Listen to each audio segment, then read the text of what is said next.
श्री कृष्ण ने बताया, कन्यादान का सही अर्थ क्या है। हिंदू धर्म में विवाह के समय एक रस्म निभाई जाती है जिसमें माता पिता अपनी बेटी की शादी करके उसके पति को सौंपते हैं और दान से जुड़े वचनों को कहते हैं। इसी रस्म को कन्यादान कहते हैं। हिंदू धर्म में कन्यादान को सबसे बड़ा दान माना जाता है।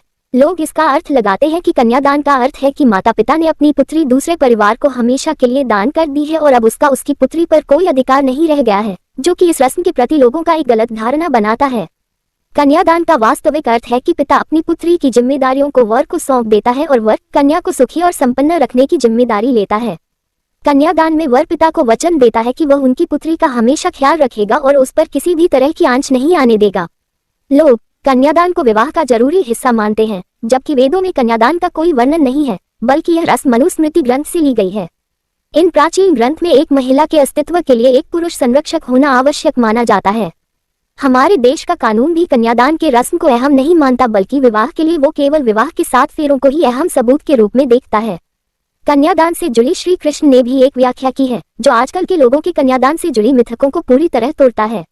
जब श्री कृष्ण की बहन सुभद्रा का विवाह अर्जुन से हो रहा था, तो यह विवाह गंधर्व विवाह की श्रेणी में आ रहा था, जिसमें वर वधू अपनी इच्छा से भगवान को साक्षी मानकर विवाह करते थे।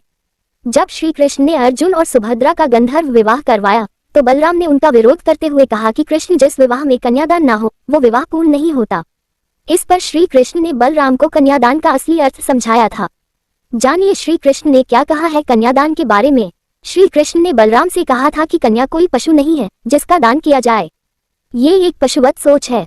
कन्यादान का सही अर्थ है कन्या का आदान करना, ना कि कन्या को दान में देना। आदान का अर्थ होता है लेना या ग्रहण करना। कन्यादान के समय पिता उसके पति को ये कहता है, मैंने अभी तक अपनी बेटी का पालन पोषण किया, जिसकी जिम्मेदारी मैं आज से आपको सौंपता हूँ। इसका यह मतलब बिल्कुल नहीं कि पिता ने बेटी का दान कर दिया और अब उसका बेटी पर कोई हक नहीं रहा। दान उस वस्तु का किया जाता है जिसे आपने कमाया है, लेकिन बेटी को आप संपत्ति नहीं समझ सकते, बल्कि वो आपकी संतान है, भगवान का दिया हुआ अमूल्य सौगात है, इसलिए उसका दान नहीं हो सकता।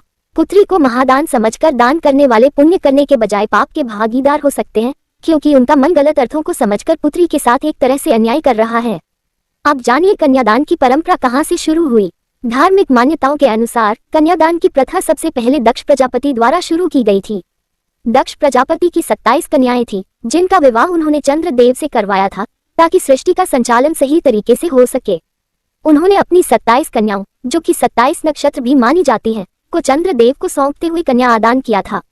यहीं से कन्यादान की परंपरा शुरू हुई।